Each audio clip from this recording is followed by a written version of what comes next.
Testing 1 2 3, testing 1 2 3. This is Radio Free Mormon on the air, broadcasting behind enemy lines. Tonight's episode, Rosebud's bar complaint appeal goes down in flames. Well, this is the third such bar complaint that I have received regarding the contents of my podcast. I think I have officially now received more bar complaints for my podcasting than I ever did in my 34 years of practicing law. I'm happy to say that none of those stuck. All of them were ultimately dismissed, even as these three have been.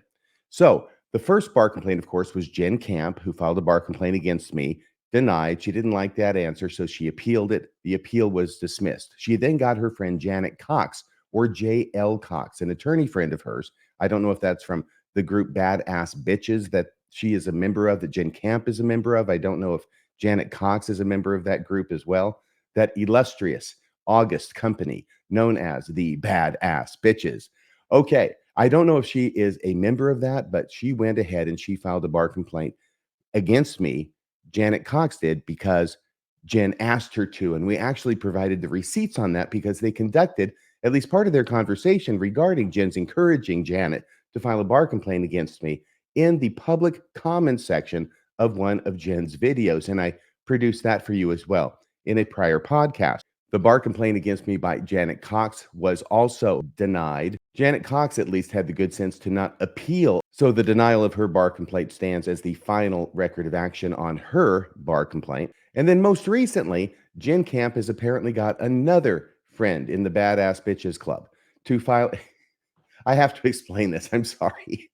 If you haven't been following along, there is a group of women, of which Jen is a party, that have created this informal group. I'm not sure exactly what it is, except it's a bunch of people who are either Mormon or most likely post-Mormon. They're all female, and they all consider themselves to be somewhat badass, apparently, because they've given themselves the nom de plume of the Badass Bitches. This is their own appellation for themselves. I'm not applying this. I'm just telling you that's what they call themselves. So I thought I'd better explain that this is not a name of my own invention, in order to make sure that part is clear when I'm talking about the Badass Bitches. Honestly, I didn't know that Badass Bitches whined so much. I would think that with a name like Badass Bitches, whining would not be in the job description. I would think whining would get you kicked out of a club called Badass Bitches, not be a requirement for you to be a member of that club. At any rate, the third person to file a bar complaint against me over this situation was Rosebud, aka Ann McMullen Peffer.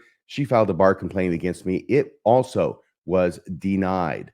Ann McMullen Peffer then filed an appeal of that denial of her bar complaint. I have not reported this much yet. This is new information. She filed an appeal of that as well. Rosebud's appeal was then, and recently actually, Rosebud's appeal of the denial of her bar complaint against me was then reviewed by a panel of 3 attorneys with the disciplinary office, and that also was dismissed. Let's look at the document in which Ann McMullen Peffer appeals the denial of her bar complaint against me. Here it is on the screen. You can see she used the regular form, the original form, grievance against a lawyer, even though this is not an initial grievance. This is an appeal of her original grievance. The date it was received by the Bar Association was March 29th, 2024. By the way, if you're keeping record of the dates, her initial grievance was filed March 8th, 2024. It was dismissed 1 week later on March 15th, 2024. And then on March 29th, we see here on 2024, she filed her appeal or request for review of that decision. The information about you is Ann McMullen Peffer. Going down, it says information about the grievance. And under that heading, Ann includes a letter which starts, Dear Ms. Lewis, who is the person who is on intake at the Washington State Bar Disciplinary Office. Dear Ms. Lewis, thank you for the timely March 15th, 2024 response to my complaint dated March 8th, 2024. I am writing to let you know that last night, Radio Free Mormon podcasted about the associated complaint on his YouTube channel. And there she gives the address of the YouTube channel. I have made the decision not to watch his new podcast at this time due to my inability at present. Yes, at present, that's what at this time means. At present, to invest the amount of time and emotional energy that would be necessary to respond in any detail.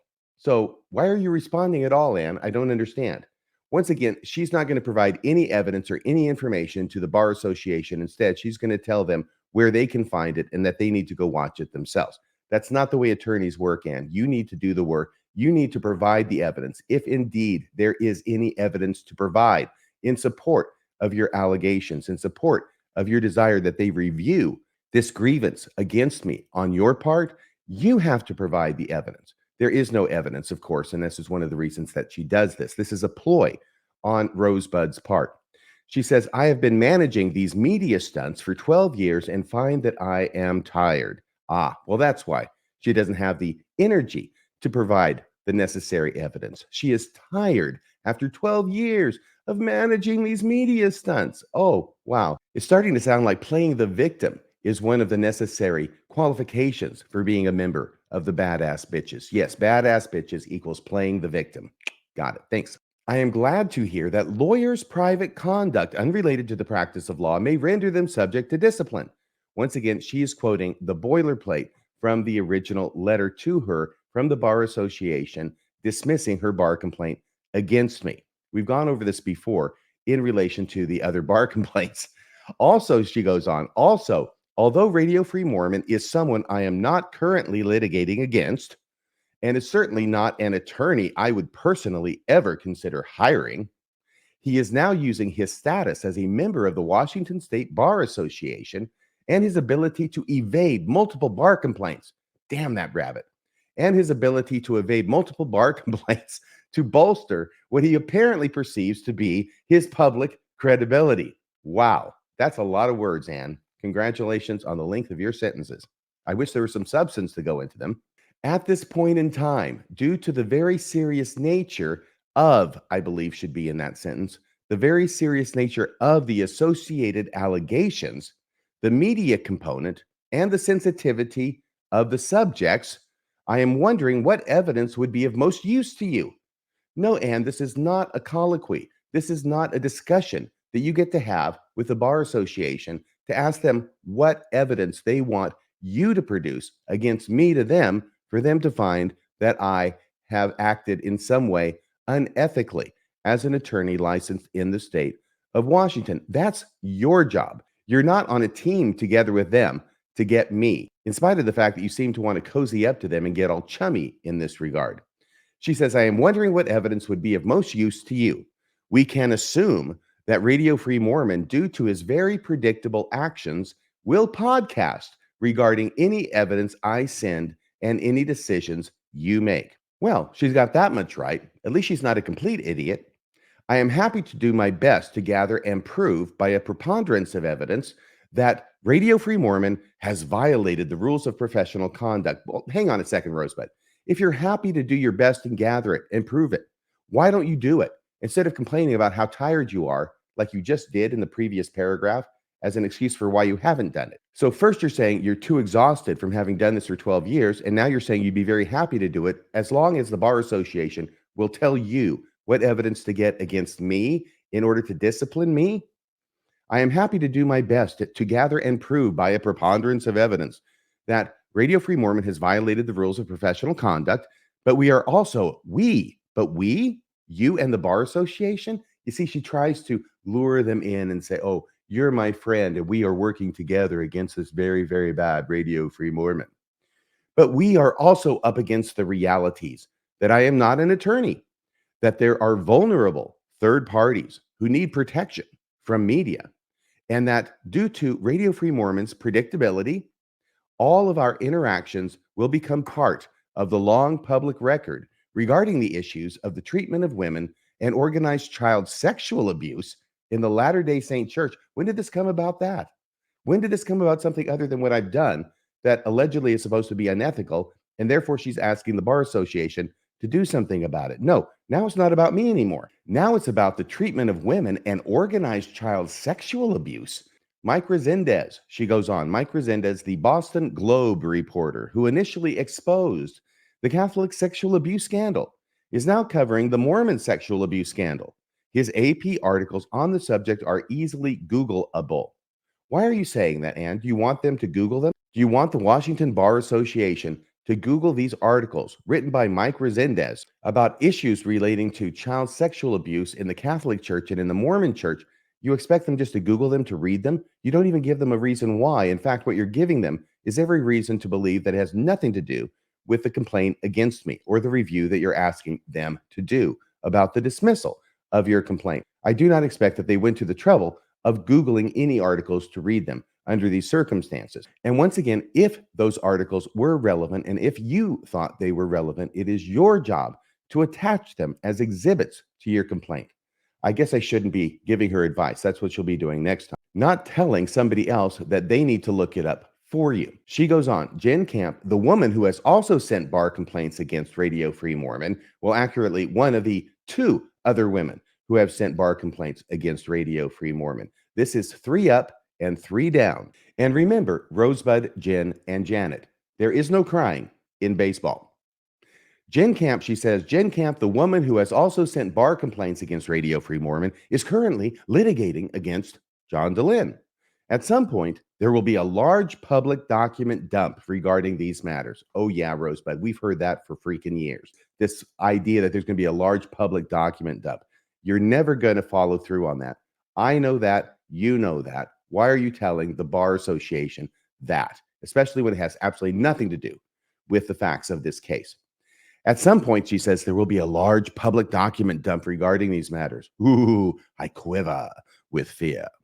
But sending you evidence now that has the potential to affect the public so broadly is not necessarily advisable. Okay. After Radio Free Mormon podcasted his episode, Sexual Allegation Against John DeLynn Goes Down in Flames. Now, this is interesting.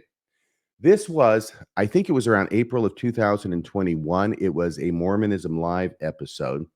So that was about 3 years ago, it being right now June of 2024 that I'm recording this. But this is the episode where I went into some evidence that had been made available to me, and I totally took apart Rosebud's accusations against John DeLynn using the documents that she herself had produced over the years. If you want to know what happened there, I would suggest you go and watch that podcast. But that podcast was specifically about Rosebud. And it seems like that is the real motivator to Rosebud filing this bar complaint in the first place in an effort to get payback against me for exposing her for the false allegations that she made against John DeLynn. Once again, I think that was in April of 2021. She says, after RFM podcasted his episode, Sexual Allegations Against John DeLynn Go Down in Flames, some volunteers helped me redact some documents so they could be safely released to the public. This is an old canard of Rosebud's as well, that she has all of the original documents, right? And that if she releases the original documents, they will prove how innocent she is and how wrong John DeLynn was. And yet she never gets around to actually releasing the documents. There are all these obstacles that are in the way, it seems, of her being able to release these documents. And one of them that she trots out frequently is that these documents have to be redacted. Now, remember, it's been 3 years. It's been over 3 years since that episode came out that I did regarding her and her allegations against John DeLynn. And yet she has not had the time in 3 years to redact those documents. I mean, I redacted this document that I'm showing you right now just this morning in a couple of minutes. It didn't take that long. I just had to read through it. I had to redact personal information that I didn't want made public. And I mean, that's it. It's that easy, Rosebud. Really, you can do it. I have confidence in you. That is if that were really your intent. Instead, what you do is you pretend like you have evidence that would show that your side is correct. And yet you never get around to producing it in over 3 years.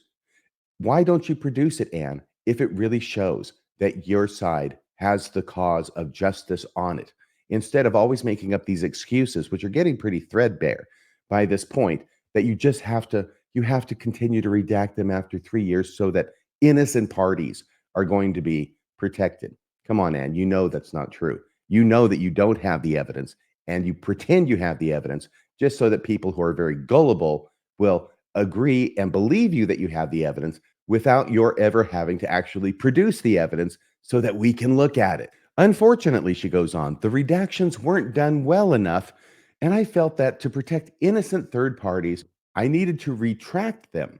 However, an unknown party downloaded the documents. Oh, yeah, an unknown party. Right, Rosebud. Sure. However, an unknown party downloaded the documents before I retracted them and put them up on a web page they decided to call the Rosebud Wiki. Those documents are available at, and then she gives the address.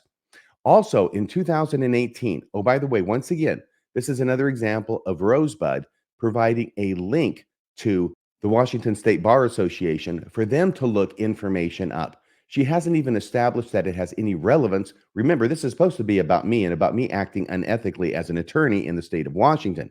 She's off now on her own mission about the Rosebud Wiki, which of course she had nothing to do with having it put up. It was somebody else who did it, and she has no idea who did it. She wanted to take it down, but things are out of her hands now. And she then gives the address where they can be seen. Okay, if those were relevant to this issue, it's your job to print them out, the relevant ones, maybe highlight them, maybe quote from them if it's relevant, and establish why it is those are relevant to the issue that's under consideration. And right now you're running around and it doesn't sound like you have a lot of focus on what this is supposed to be about. This sounds more like a general grievance against the world for all the wrongs that you have suffered or that you perceive that you have suffered in your entire lifetime, being condensed down into the form of a bar complaint against me. Also in 2018, an Arizona attorney named Matt Long, who was not representing me at the time, asked me to sit for a semi-structured cognitive interview regarding the same associations with DeLynn that Radio Free Mormon podcasted about in Down in Flames. Years later, after RFM podcasted Down in Flames, years later? I mean, that was just 3 years ago. Okay, but it says years later. After RFM podcasted Down in Flames, Mr. Long and I made the decision to release the entirety of that forensic interview to the public in response. Now, I've got to tell you something. This has always been a matter that makes me chuckle because there's no such thing as a forensic interview. This was publicized in such a way as to make it sound like Matt Long, the attorney from Arizona, has some kind of mystical, amazing way of asking questions to a witness that's going to virtually assure that the answers that they give are the truth. There is no such thing in the world. Okay. I just want you to know that. You could ask questions to somebody and they can answer, but just because you're an attorney and you're asking your questions in a certain way, it doesn't mean that the person that you're asking the questions to cannot and will not lie in response to those questions. That is supposed to be the venue of cross-examination. Now, cross-examination is not perfect, but it is generally understood by the courts in the United States and probably in England and other countries as well. It is generally understood by the courts as being essential, as the most effective way of trying to get to the truth of what a witness is saying. That's cross-examination. That is done by the attorney representing the opposing party, not just asking questions with one attorney there who is obviously in the tank for her. That is one half of the story. That is the least important half of the story when it comes to getting to whether these statements are credible or, in other words, believable. So I've always found this amusing that they talk about this as a forensic interview. All it is a regular interview, and there's nothing about it that is special in any way, even though an attorney is conducting it. Believe me, if I had the power as an attorney to make people tell the truth when I'm asking them questions, I would patent that and I would be a rich man by now. The interview moved a few times, but after one of DeLynn's many enemies, he's a horrible person. He must be. He has many enemies. But after one of DeLynn's many enemies downloaded it, then posted it to his own YouTube channel, I decided it would be best if I had a copy of it on a channel I actually controlled. So I created my own YouTube station and posted the forensic interview there as well. It is available at blah, blah, blah. There's the address. If there's something relevant in your interview about John DeLynn in a bar complaint against me, which there isn't, then you need to quote it. Don't just direct them there and say, listen to the whole stupid thing. Due to the public interest in this subject and the virtual guarantee that Radio Free Mormon will podcast about it, I believe it would be best to begin with evidence. Begin with evidence? You've already lost your bar complaint. I don't know what you're thinking at this point. You have lost your bar complaint. You've been given time to ask that it be reviewed. You're asking that it be reviewed. Their denial of your bar complaint against me And now you're talking to them about what would be good to begin with evidence. We're way past that point. You were supposed to produce the evidence in the first place. I mean, that's what the bar complaint is about. Give them some evidence. You didn't do it. It got dismissed. Now you're appealing that dismissal and you're talking about where to begin to collect evidence. This is all completely backward, Anne. She says, I believe it would be best to begin with evidence that is already on the public record. Well, it might be good to begin with any evidence at all, Anne. Any evidence, really. Just some evidence. One piece of evidence would be nice. I respectfully request that you review your decision based upon the evidence that I still haven't provided you, but I'd like you to tell me what evidence you want so I can go out and gather it and give it to you so you can discipline this lawyer named Radio Free Mormon. I respectfully request that you review your decision, adding the documents available at the Rosebud Wiki. No, they're not going to add the documents at the Rosebud Wiki. You need to produce them. You need to quote from them what's relevant. They're not just going to go and do your work for you. And you seem to frequently want people to go and do your work for you by winnowing through a mountain of stuff that you yourself have created in order for you to avoid the responsibility of producing the evidence yourself and showing why it is relevant to any claims that you are making. This stuff is really very basic. I understand that you're not a lawyer, but you are, as I understand it, a graduate of Harvard, and you can't figure this out? This is remarkable to me. Harvard has really gone downhill when it comes to the quality of students they're graduating, it seems. I respectfully request that you review your decision, adding the documents available at the Rosebud Wiki and my semi-structured cognitive interview. Okay, yeah, I'm sure they're going to do all of that, Ann. I am happy to provide other information and evidence as well. Well, why don't you do it? You're now in the appeal segment of this bar complaint. You were supposed to provide evidence at the beginning. Ostensibly, there was something I did that was unethical, and ostensibly as well, you have evidence of it, but you refuse to produce it. This is exactly the same modus operandi that Rosebud has used for over a decade in her complaints against John DeLynn. She complains about all these things that are generic and ambiguous and vague, but she never actually gets down to naming any facts, not even in her allegations. I'm not even talking about evidence at this point. She just will not be detailed or specific about an allegation. This is exactly the kind of thing that she does, and I don't know why, but it hasn't served her well yet. It's not serving her well now, and I would suggest that she think about using a different tactic, one that's a little bit more related to reality. I am happy to provide other information and evidence as well, but again, we are up against the extreme public nature and volatility of these issues. You see, there are very, very good reasons why it is that she doesn't provide the evidence that she definitely has against me. But these issues are so extremely public and volatile in nature that she can't produce the evidence. Otherwise, something would go to critical mass. There'd be a huge mushroom shaped cloud on the horizon. And we wouldn't want that, would we? So that is her excuse here for not producing any evidence. Sometimes, she concludes, sometimes it is preferable to say less rather than more. Well, you don't say less rather than more, Rosebud. Instead, you say an awful lot when it comes to words, but you don't have any meaning or substance in them. And that is on you. That's your responsibility. That's not Matt Long's fault. It's not Jen Camp's fault. It's not Janet Cox's fault. That's your fault. And this letter of appeal of your grievance dismissal against me is a classic example of exactly that sort of thing. Sometimes it is preferable to say less rather than more. Well, not if you want a bar complaint review granted in your favor. Anne.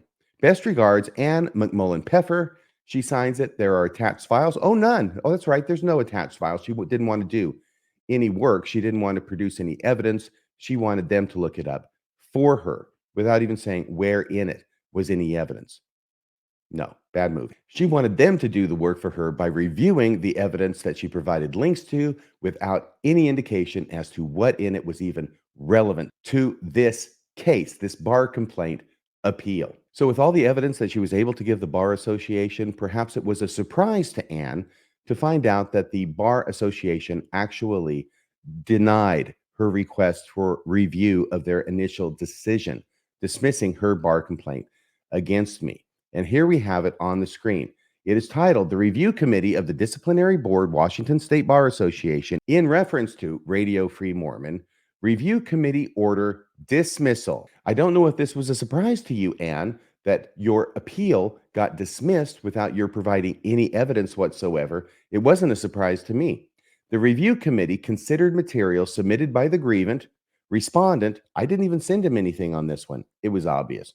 Respondent and disciplinary counsel and the applicable rules, statutes, and case law order. The review committee affirms disciplinary counsel's dismissal of the grievance with no further action. This order is not appealable. Dated this 22nd day of May 2024, signed by the review committee chairperson, emailed on June 3rd, 2024, to me, the respondent, and also to the grievant, Ann McMullen Peffer. The vote was 3-0 in my favor. I am happy to report. So that is the end of the road on the third bar complaint that has been filed against me as a podcaster named Radio Free Mormon. There certainly seem to be a handful, at least, of people in the world who are quite upset by what it is that I podcast about and would like people in authority to shut me up so that I cannot continue to podcast about the truth and the things that are really going on behind the scenes. Now, under that category, I have some bad news for you. And that news has to do with the civil lawsuit between Jen Camp and John DeLynn down in Utah. I have obtained documents from that lawsuit before. I have podcasted about them. I have obtained recordings of hearings down there and put those recordings up on the internet so that you yourself can listen to what is really happening, unedited with a minimum of commentary, and you can make up your own mind as to what you think is going on. As I say, there are some people who don't seem to want that to happen and have been moving heaven and earth to get me to stop. So far, that has not been successful, except now, Judge Faust made the entire case private, which means that only the attorneys and only the parties can have access to the documents in the case, and only the attorneys and only the parties apparently can have access to recordings of the hearings in the case, which I think is a bit beyond the pale, constitutionally speaking, but nevertheless, that is what Judge Faust has done. I had requested the recording of the latest hearing that had happened down there in Utah. It's one that I reported on the other day because I myself was present in that hearing. It was on a platform. It was like Zoom. I think they call it WebEx, but I was right there. I was right there with my real name, and Jen Camp knew I was there. And it seemed to bother her somewhat because for the duration of the hearing, which was about an hour in length, it seemed that she could not say my name enough. She couldn't get me out of her mind. She kept continually talking about me, even though I'm just sitting there observing, not saying anything. So I had hoped to get that hearing from the court. I requested it of the clerk's office. I sent in the fee by check for the copy of that audio, as I have done on previous occasions. And I received in return an email denying my request and stating, "Good morning. The court received your request for a copy of the audio record of a court proceeding. This case has since been classified as private. Therefore, only those who are parties to the case or respective counsel can make such requests. For a refund of the fee you paid, please reach out to the accounting department at 801 blah, blah, blah. Thank you." Signed, the 3rd District Judicial Assistant on the Judge Faust team.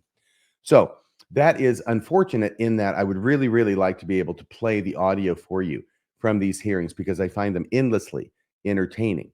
However, that is not going to be able to happen anymore. I am able to say, however, that at the last hearing, the one that I attended virtually, a temporary injunction was placed against Jen Camp, requiring her to take down any and all podcasts and material from her websites relating to allegations against John DeLynn and the OSF. It was then continued from that hearing to this past Wednesday, June 5th, 2024, for an evidentiary hearing on the issue and whether that temporary injunction should be made permanent.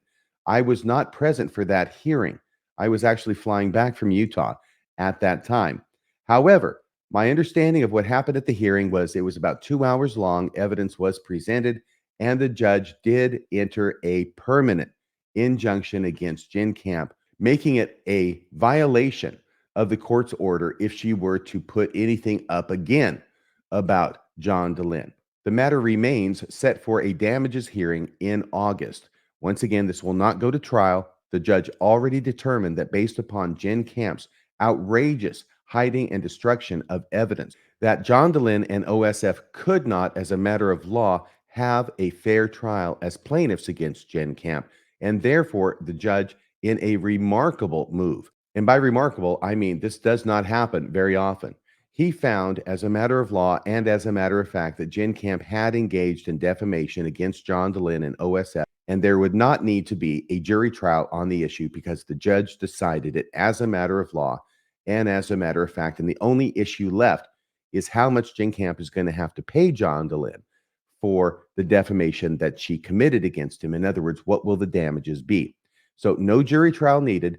The issue of defamation has already been decided. And now the only thing left to decide for the judge is how much damages Jen Camp is going to have to pay against John Dehlin and OSF for the defamation that she has committed against him. After that order was entered, Jen got very busy producing and putting up more content, more defamatory content against John Dehlin.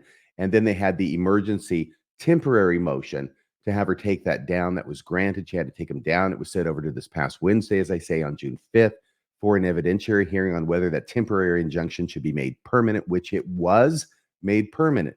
And now the only thing remaining so far at this point that's scheduled, as far as I know, is for August, when they will have the hearing exclusively on the issue of damages. So I'm looking forward to reporting to you what happens at that hearing.